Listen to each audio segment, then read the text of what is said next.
Class G, day 39, and continuing the theme of psychology. Yesterday we spoke about, and I posted a picture of the 1.5 second thought process and all those things that go through your mind when you're standing over your shot, ready to hit your shot. Lots of them including don'ts, which of course we said we shouldn't do, and only think about what you should do.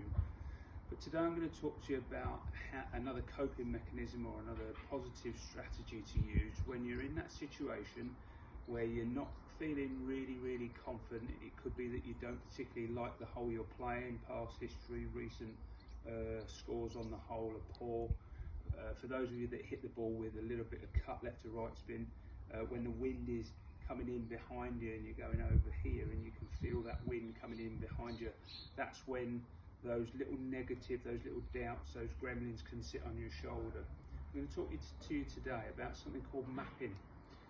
About 27 years ago, I met a person who was an NLP practitioner, a very raw form of psychology, and she actually ended up being a great use and a great educator to me, because she taught me about the psychological process that we all go through and how you can help yourself get better about it. It doesn't just apply to golf, it applies to everything that we do in life. But basically, the process of mapping or overlapping is a process that I use when I get on one of those holes where I'm not feeling particularly great for whatever reason. It could be that the driving distance gets narrow at the point that I'd like to be, or it just could be that I don't particularly see anything in the hole when I'm looking at it.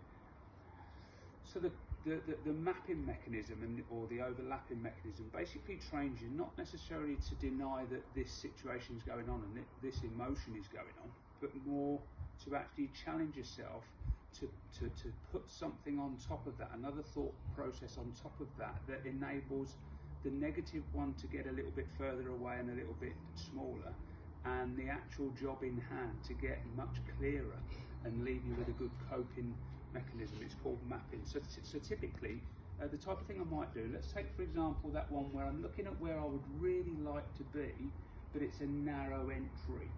Maybe there's an out of bounds, and of course straight away my eye would be drawn to the out of bounds, thinking, well, if I try and hit it there and it goes there, I'm going to be out of bounds, that type of thing.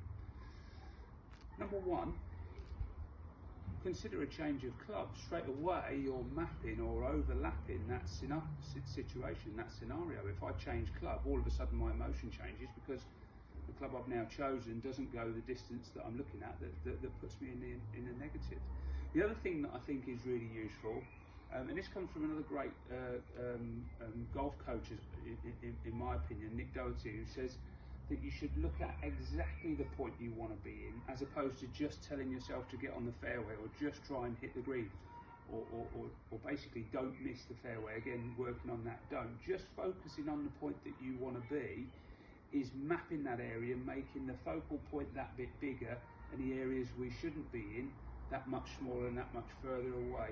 So that's just a process to get into, and then after that we can stand over our ball. And something that I mentioned earlier in this series was, at this point now when I'm about to pull the trigger and make my golf swing, I'm totally committed to what I've chosen to do, and my only thought is that I am going to achieve exactly what I've set out to do. It's a positive process. Very often 3 off the tee is your best shot of the day. Why? Because you've just let yourself down and hit the one that you thought you were going to hit, and now you just relax and do what you know you can do, and that's why it takes place. Put your 3 off the tee thought in front and make that the one that you concentrate on, and that becomes your first shot as opposed to your 3 off the tee. There's day 39. See you tomorrow for number 40. Thank you.